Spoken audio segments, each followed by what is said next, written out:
Join your hands. Gattiga, gattiga. Aya will come and preach and Akka will translate.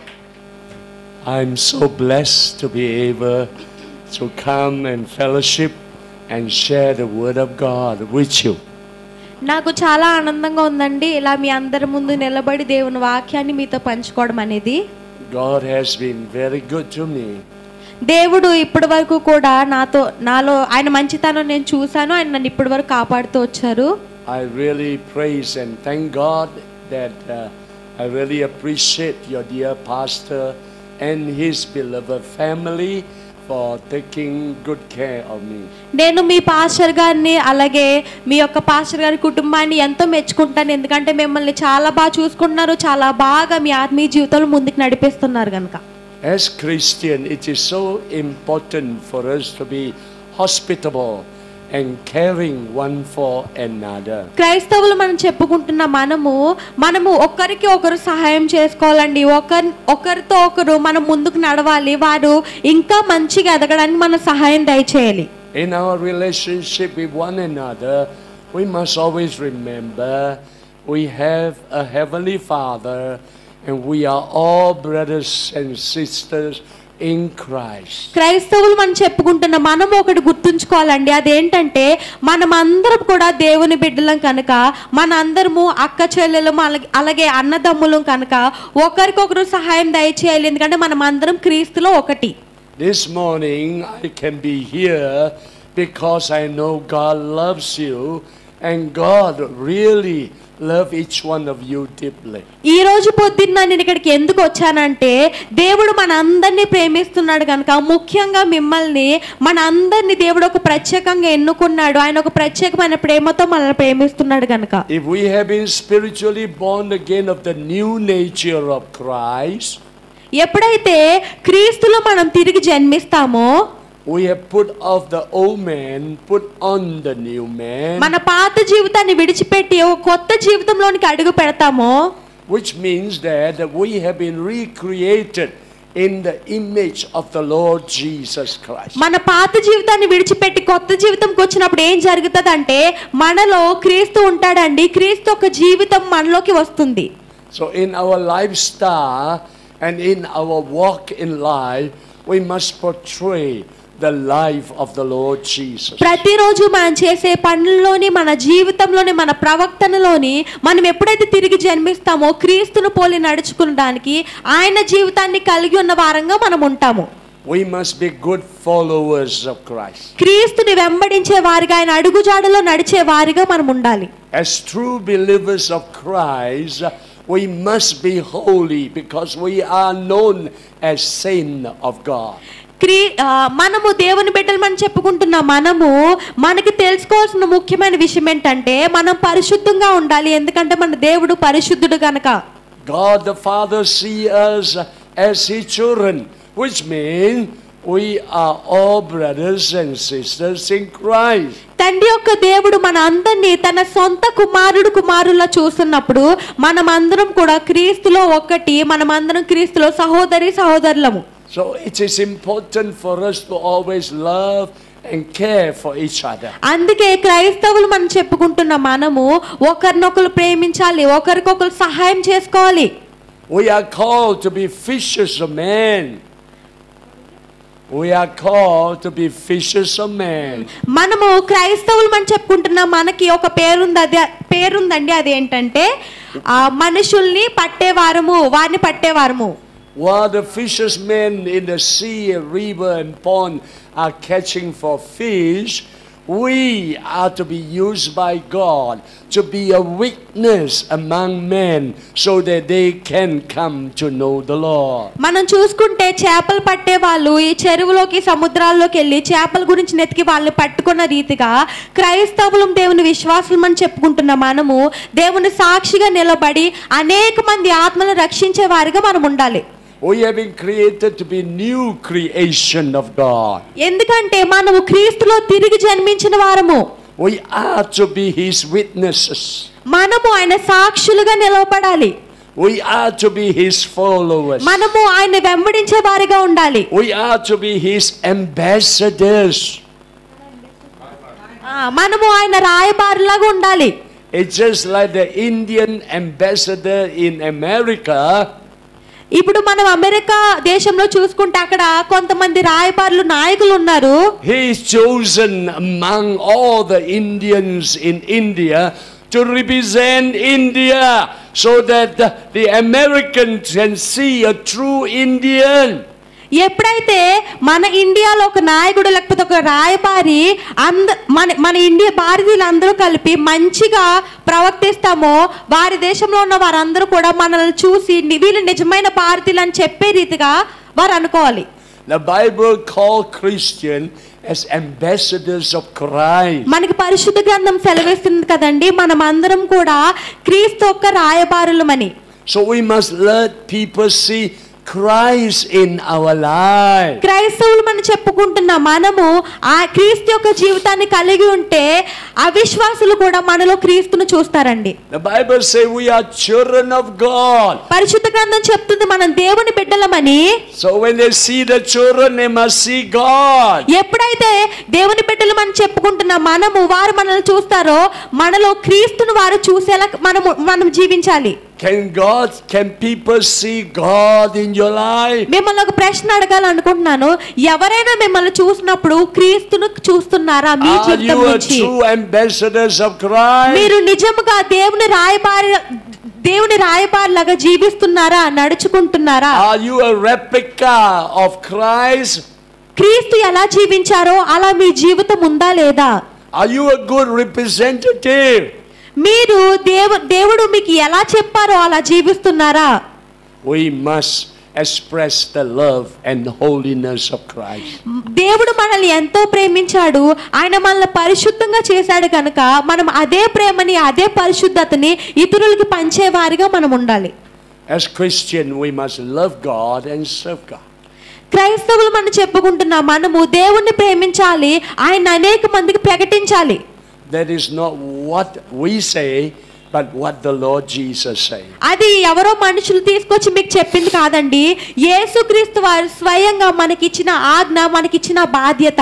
And we invite our dear translator to read for us Matthew chapter 6.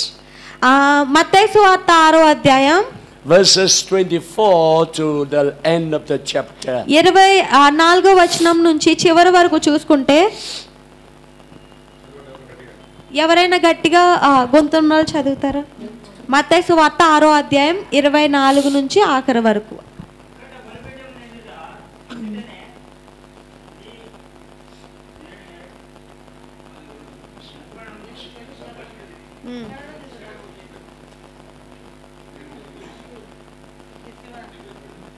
లేదంటే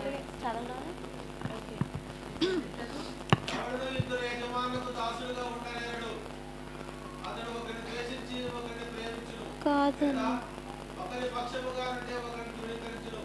24వ అధ్యాయం అన్న 24వ వచనం 6వ అధ్యాయం 24వ వచనం.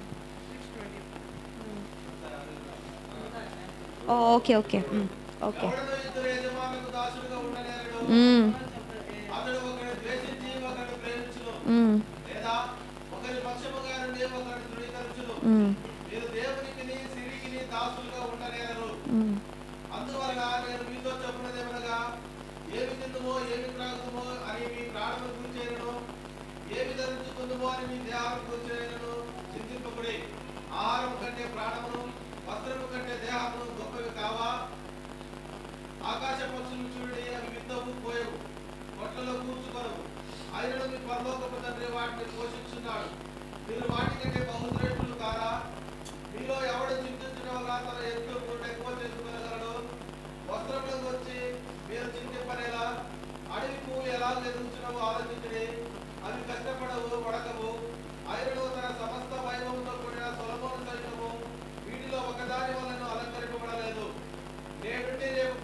రేపటి గురించి చింతింపకుడి, రేపటి దినము దాని సంగతుల గురించి చింతించును. ఏనాటి వీడు ఆనాటికి చాలును. ఆమేన్.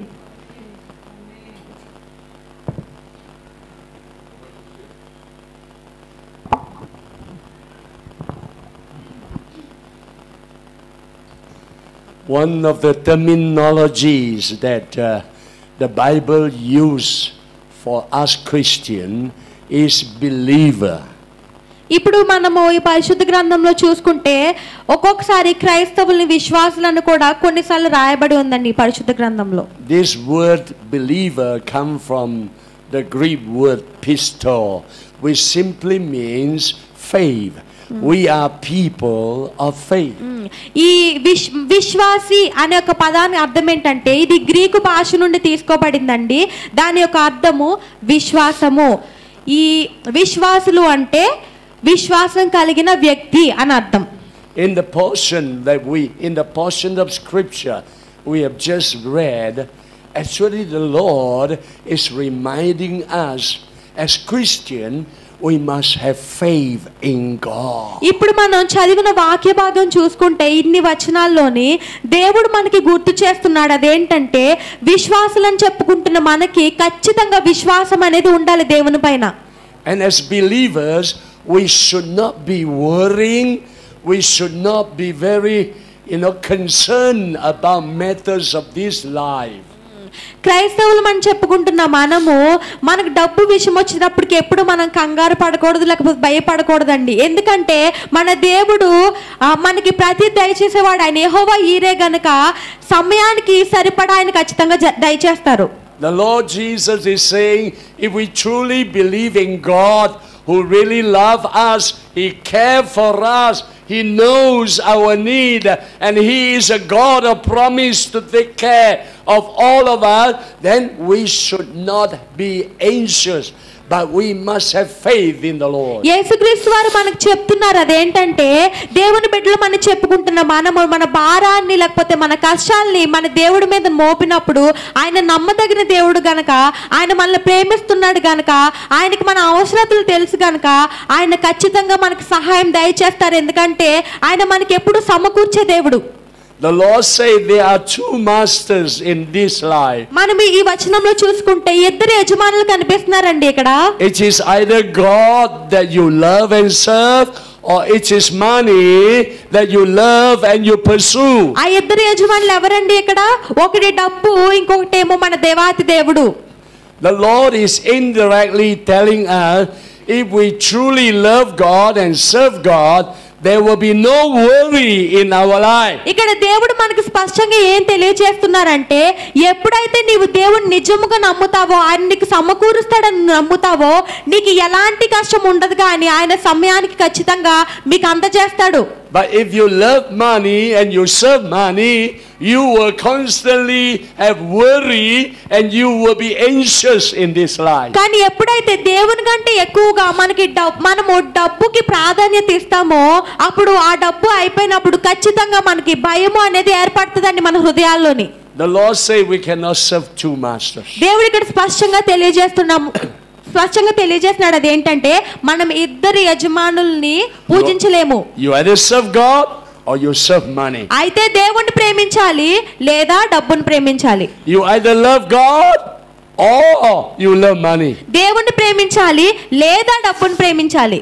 I was a bank manager. నేను ఇదివరకు బ్యాంక్ లో పనిచేశాను. During my time in the 1980, I earned substantially. 1980లోని నేను చాలా ఎక్కువ డబ్బుని నాకు శాలరీగా వచ్చేదండి. And God spoke to me. కానీ దేవుడు నాతో మాట్లాడాడు. Not to love money, డబ్బుని ప్రేమించుకో, but to love Him కానీ నన్ను ప్రేమించు. and to serve Him full time. నన్ను ఒక సాక్షిగా నీవు నా గురించి అనేక మందికి వెళ్ళి చెప్పు, డబ్బుని ప్రేమించదు, దాన్ని విడిచిపెట్టని దేవుడు నాతో చెప్పాడు. And so in 1983 I say, Yes, Lord, my life is yours. I'm your servant. I'm your unworthy servant. Use me any way you want. So I left the bank and I became a church worker. 1983లో నేను ఆయన మాటను అంగీకరించి, అవును ప్రభువా, నేను నీ గురించి సాక్షిగా ఉంటాను, ఏ యోగ్యత లేదు కానీ నువ్వు నాకు నేర్పించు, నువ్వు నన్ను తీసుకెళ్ళి ఎక్కడ తీసుకెళ్తావో అని చెప్పి దేవునితో ఒప్పందం చేసుకుని నా యొక్క ఆ పనిని విడిచిపెట్టాను. And in partnership with God, the Lord enabled me to plant 3 city churches. అయితే తర్వాత నేను ఎప్పుడైతే ఆయన సేవ చేయడం మొదలు పెట్టానో దేవుని మహాకృపను బట్టి నేను 3 గొప్ప సంఘాలు కట్టగలిగాను. And in each of the 3 churches we have several churches.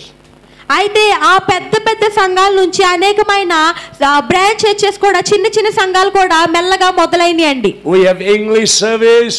మాకు ఇంగ్లీష్ లోని సంఘం ఉంది, చర్చ్ సర్వీస్ జరిగేది. We have Malay service. అలాగే ఈ మలేషియన్లో మాట్లాడే భాషలో వారికి Chinese service. చైనీస్ భాషలో వారికి We చర్చ్ have సర్వీస్ ఉంది. Nepali service. నేపాలీ లాంగ్వేజ్ లో వారికి సర్వీస్ We ఉంది. have Indonesian service. ఇండోనేషియన్ భాషలో వారు చర్చ్ నడిపించారు. We have Myanmar service. Myanmar భాషలో వారు చర్చ్ నడిపించారు. We have Somi service.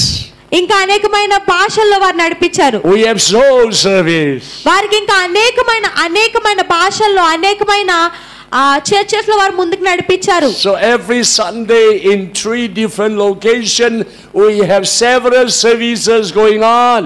అయితే ఆదివారం వచ్చేటప్పటికి ఆ 3 సంఘాల్లో ఆ 3 చర్చెస్ లో కూడా అనేకమైన భాషల్లోని వీరికి ఆ సర్వీసులు ఉండేవంటండి. We love God. ఎందుకంటే మేము దేవుణ్ణి ప్రేమించాము. We want to serve people. ఎందుకంటే దేవుడు మనల్ని ఎంతగానో ప్రేమించాడు గనుక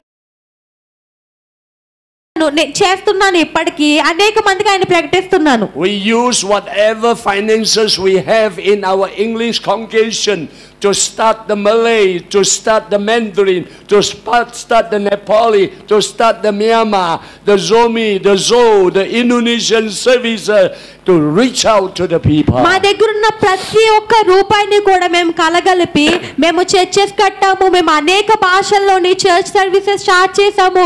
ఇంకా ఎవరికైతే క్రీస్తు గురించి తెలీదో వారి దగ్గరికి చేరడానికి, వారి క్రీస్తుని ప్రకటించడానికి మా దగ్గర ఉన్న ప్రతి రూపాయి కూడగట్టి మేము ఖర్చు పెట్టామండి.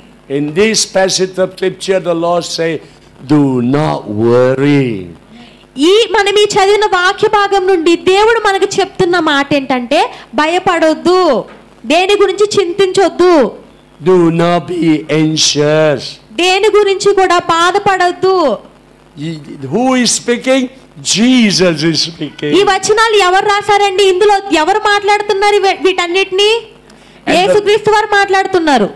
And when he says that, he gives us 3 reasons why we should not worry, but just love God and serve God. అయితే ఈ వాక్య భాగంలో చూసుకున్నట్టయితే దేవుడు మనల్ని నీవు నన్ను మాత్రమే ప్రేమించు, డబ్బుని ప్రేమించకని చెప్తున్నప్పుడు ఆయన 3 కారణాలు మనకి ఇచ్చారండి ఈ వచనాల్లోని. Jesus said we should not worry, but let us love God and serve God as children of God. అయితే యేసుక్రీస్తు వారు ఇందులో మనకి ఏం చెప్పారంటే, దేవుని బిడ్డలుగా మనము చింతించకూడదు, కానీ ఎప్పుడైనా ధనము కావాల్సినప్పుడు దేవుణ్ణి ప్రేమిస్తే, దేవుని విడిచిపెట్టకుండా నువ్వు ఆయనతో ఉంటే ఆయన ఖచ్చితంగా మనకి సమయానికి దయచేస్తారు. And he gives us a very good reason. Number 1, God cares for you. ఎందుకంటే ఆయన మనకి 3 కారణాలు ఇచ్చారు. అందులో మొదటిది ఏంటంటే, దేవుడు నీ ప్రతి అవసరతలను చూస్తున్నారు, నీకు సహాయం దయచేస్తారని చెప్పారు అక్కడ. God cares for you. దేవుడు నీకు సహాయం చేస్తాడు. Just like your father and mother cares for you. మన తల్లిదండ్రులు మనల్ని ఎంత బాగా చూసుకుంటారండి. మనకి ఏదైనా అవసరమైతే వెంటనే మనకు గుర్తొచ్చేది మొదటి వారే కదా. మన వారికి ఎలా అయితే అడుగుతామో, మనకు అవసరం వచ్చినప్పుడు మన దేవుణ్ణి అడిగితే మన తల్లిదండ్రులు చేసినట్టు వారు మీకు సహాయం దయచేస్తారు. God loves you and God cares for you. ఎందుకంటే దేవుడు మనల్ని ప్రేమిస్తున్నాడు గనుక మన అవసరతలు తీర్చేవారుగా ఆయన ఉన్నారు. Sometimes how much our parents love us, how much they care for us. They are limited in their resources. Sometimes they cannot give us everything. But God love and care for us more than our father and mother. And God is able to provide all our needs. మన తల్లిదండ్రులు మనకి ఏదైనా కావాలనుకుంటే ఇస్తారు, కానీ వారి దగ్గర లేకపోతే వారు ఏది దయచేయలేరు కదండి. ఎందుకంటే మనం అన్నీ ఉన్న వాళ్ళం కాదు, కొన్నిసార్లు మనకు లేని పరిస్థితులు ఉంటాయి. కానీ దేవుడు నీ తల్లిదండ్రుల కన్నా నీ స్నేహితుల కన్నా గొప్పగా నిన్ను ప్రేమించగలడు. ఆయన దగ్గర ఆ ఈవులు ఎప్పుడు అయిపోవండి. ఎందుకంటే ఈ లోకాన్ని సృష్టించిన వ్యక్తి ఆయన. నువ్వు ఎప్పుడు అడుగుతావో నీకు ఎప్పుడు దయచేద్దాం ఆయన చూస్తారు. And to illustrate his point, he said, please look at all the birds flying here and flying there. ఇందులో మనకి యేసుక్రీస్తు వారు ఒక విషయం చెప్తున్నారండి. అదేంటంటే చూడు, ఆకాశంలో ఉన్న ప్రతి పక్షిని నువ్వు చూడు. The birds are not anxious or worried. అవేమి చింతించట్లేదు, అవి విత్తవు కోయవు. Have you seen a bird cry? మీరు ఎప్పుడైనా ఒక పక్షి ఏడవడం చూసారా ఆకాశంలో ఎగురుతున్నప్పుడు? No, the bird is always smiling. ఎప్పుడు పక్షి ఏడవదండి, ఎప్పుడు కూడా నవ్వుతూ ఉంటుంది. The bird is always flying. ఎప్పుడు కూడా ఆకాశంలో ఎగురుతూ ఉంటుంది. The bird is always singing. ఎప్పుడు కూడా పాటలు పాడుతూ లేకపోతే తన గొంతుతో ఏదో ఒకటి అంటూ ఉంటుంది.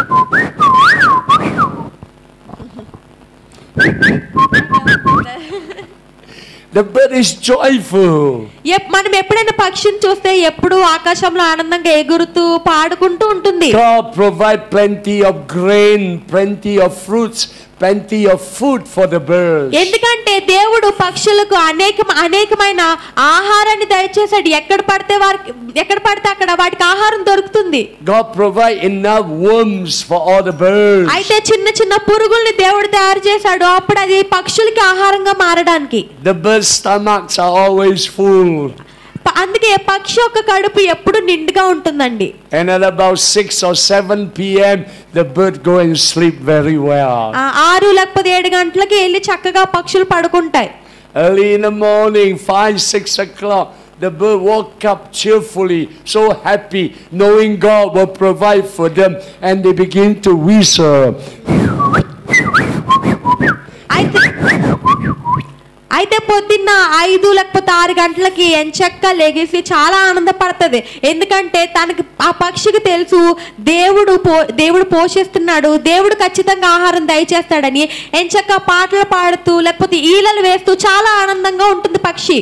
Have you ever seen a bird hungry and drop down from the sky? ఎప్పుడైనా మీరు ఒక పక్షిని చూసారా ఆకలి వేసి ఆహారం దొరక్క ఆకాశం నుండి కింద పడి చనిపోయిన పక్షిని? No. ఎప్పుడు మనం చూడమండి. The bird is always flying, enjoying themselves. మనం ఎప్పుడైనా పక్షులను చూస్తాం, ఎప్పుడు ఆనందంగా అటు ఇటు తిరుగుతూ పాటలు పాడుకుంటూ ఉంటాయి. They are always eating, they are always singing. ఎప్పుడైనా ఏదైనా తినాలనిపిస్తే చక్కగా వెళ్ళి ఆహారం తిని మళ్ళీ ఆకాశంలోకి ఎగిరి పాటలు పాడుకుంటుంది పక్షి. So the Lord Jesus said, if God the Father takes care of the birds, they are insignificant. They only live for this life. They are created for us. Soon they will be dead and gone. God will take care of you because you are the living soul. దేవుడు ఆ పక్షులని, దేవుడు ఆ జంతువుల్ని అంత చక్కగా చూసుకుని వాటికి అన్ని దయచేస్తున్నప్పుడు నిన్ను నన్ను దేవుడు తన సొంత చేతులతో తయారు చేశారు. ఎంతో ప్రేమగా మనల్ని చేసుకున్న దేవుడు నిన్ను నన్ను ఎందుకు పోషించడండి? నీ నా అవసరాలు ఎందుకు ఆయన తీర్చరు? In Matthew chapter 10 verse 29 onward, మత్తయి సువార్త 10వ అధ్యాయము God's word say, are not 2 sparrows sold for a copper coin? 29వ వచనం చూసుకుంటే You can buy 2 birds very cheap. You can buy 2 sparrows at a very cheap rupee. ఇక్కడ మనం చూసుకుంటే 29వ వచనంలోని 2 పిచ్చుకల్ని మనం చాలా తక్కువ రేటుకి కొనుక్కోగలం. And Jesus say, no bird will fall down from the sky without God's permission. అయితే ఇక్కడ యేసుక్రీస్తు వారు ఏం చెప్తున్నారంటే ఏ పక్షి కూడా ఆకాశంలో నుండి కింద పడదంటండి. అది ఏ పక్షి చనిపోదు, దేవుని యొక్క ఆజ్ఞ లేనిదే. What Jesus is saying, if God look after the birds and none of them fall down because of hunger, God will surely take care of you. మీకు ముందు చెప్పిన రీతిగా ఏ పక్షిని మీరు చూడలేదన్నారు కదా, ఆకాశంలో ఆహారం దొరక్క కింద పడి చనిపోయిన పక్షులను. దేవుడు ఆ పక్షులనే అంత బాగా చూసుకుని వాటిని అంత పోషిస్తున్నప్పుడు నీకు నాకు ఆయన ఎందుకు పోషించరండి, నీకు నాకు ఆయన ఎందుకు సమకూర్చలేరు? The Lord say, God even know the number of hairs on your head. మన పరిశుద్ధ గ్రంథం సెలవిస్తుంది కదండి, దేవుడికి తల వెంట్రుకలు ఎన్ని ఉన్నాయో కూడా తెలుసంట. Yeah, God knows the number. We don't know, but God knows the number of hairs. మీకు తెలుసా అండి మీ తలలో ఎన్ని వెంట్రుకలు ఉన్నాయని మీరు లెక్క పెట్టగలరా? కానీ దేవుడికి మీ తల వెంట్రుకలు ఎన్ని ఉన్నాయో కూడా అన్ని ఆయనకు తెలుసు. He knows your hair by the numbers. ఆయనకి తెలుసు మీ తలలో ఎన్ని వెంట్రుకలు ఉన్నాయని. You may have a few white hair, don't worry. మీ కొంతమందికి ఇక్కడ తెల్ల జుట్టు ఉండుంటది, కానీ మీరు చింతించొద్దు, మీరు బాధపడొద్దు. God knows. దేవుడికి తెలుసు. Have you ever count your hair? ఎప్పుడైనా మీ జుట్టుని లెక్క పెడదాం అనుకున్నారా మీ తల వెంట్రుకల్ని? It is very hard to count. They are so small and there are so many. లెక్క పెట్టగలం అంటారా? ఒకళ్ళ జుట్టుని లెక్క పెడతా కూర్చుంటే అవుతుంది అంటారా? If you want to count today, after lunch you go home, you shape ball and then you count and you tell me how many hairs you have. మీరు నిజంగా లెక్క పెట్టగలరని మీరు అనుకుంటే ఇప్పుడు చర్చ అయిన తర్వాత ఇంటికి వెళ్ళి గుండు గీసుకుని ఒక్కొక్కటి లెక్క పెట్టుకుని నాకు చెప్పండి, మీరు లెక్క పెట్టను అనుకుంటే. Amen. God cares for us in the same way He cares for the bird.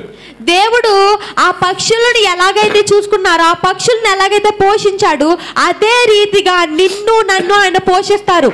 For a few Indian rupees you can buy 2 sparrows. మనకు తెలుసు కదండి, మన దగ్గర ఉన్న కొంచెం డబ్బులతోని మనం ఒక 2 పిచ్చుకలను కొనొచ్చు. But billions and billions, how many crore Indian rupee you cannot buy you, because you are very precious. నేను మీకు చెప్పిన రీతిగా మీరు కొన్ని డబ్బులు ఇచ్చి ఒక పిచ్చుకల్ని కొనొచ్చు, కానీ మీరు కొన్ని లక్షల కోట్ల డబ్బులు ఇచ్చినా కూడా నిన్ను నువ్వు కొనుక్కోలేవండి. ఎందుకంటే మనము చాలా విలువ కలిగిన వారము. Nobody can buy you. ఎవరు కూడా నిన్ను కొనుక్కోలేరు. ఒక పిచ్చుకను కొనుక్కోవచ్చు, కానీ ఎవరు నిన్ను కొనుక్కోలేరు. ఎందుకంటే నువ్వు చాలా విలువైన దానివి, చాలా విలువైన వాడవు. You have eternal life and you are an eternal soul. You are very precious. If God take care of the early birds, He will take care of you. మనకి శాశ్వత జీవం ఉందండి. యేసుక్రీస్తు వారు ఈ లోకానికి వచ్చి నీ గురించి నా గురించి ఆయన రక్తం కార్చి చనిపోయారు. దేవుడు ఒక చిన్ని పిచ్చుకని మనం ఒక 10 రూపాయలు ఇచ్చి కొనుక్కునే ఒక పిచ్చుకని ఆయన చూసుకుంటున్నప్పుడు, మనకి ఎంత డబ్బు ఇచ్చినా కొనలేని మనల్ని, ఎంతో ప్రేమించిన మనల్ని ఆయన ఎందుకు చూసుకోలేరండి? As God's children, we must have faith in God. దేవుని యొక్క బిడ్డలుగా మనకు ఆయన మీద నమ్మకం, విశ్వాసం అనేది ఉండాలి. God will take care of our food, our clothing. దేవుడు మన బట్టలను, మనకి ఆహారాన్ని ప్రతిదీ ఆయన చూసుకుంటారు, ఆయన సమకూరుస్తారు. I have no income since 7 years ago. 7 సంవత్సరాలుగా నాకు ఒక్క రూపాయి జీతం కూడా లేదండి. But God still take care of me. కానీ ఇప్పటికీ కూడా దేవుడు నాకు ఆయన సమకూరుస్తూనే ఉన్నాడు. God still take care of my wife. ఇప్పటికీ నా యొక్క భార్యకి పోషిస్తూనే ఉన్నారు దేవుడు. And we don't have any lack because God is our faithful ఈ God. 7 సంవత్సరాలు కూడా నాకు ఎటువంటి లోటు లేదండి. ఎందుకంటే దేవుడు నమ్మదగిన దేవుడు, ఆయన ఇప్పటికీ నాకు సమకూరుస్తూనే ఉన్నారు. Then the Lord gave us a second illustration. Look at the beautiful flower called lily. అయితే ఈ వచనంలో చూసుకుంటే దేవుడు యేసుక్రీస్తు వారు ఇంకొక విషయం చెప్పారండి. అది ఏంటంటే, అదిగో అక్కడ ఉన్న పువ్వులను చూడు. Actually, the lily is one of the most beautiful flowers in the world. ఈ అడవి పువ్వులు, ఈ లిల్లీ అనేది అందమైన పువ్వు అంటండి.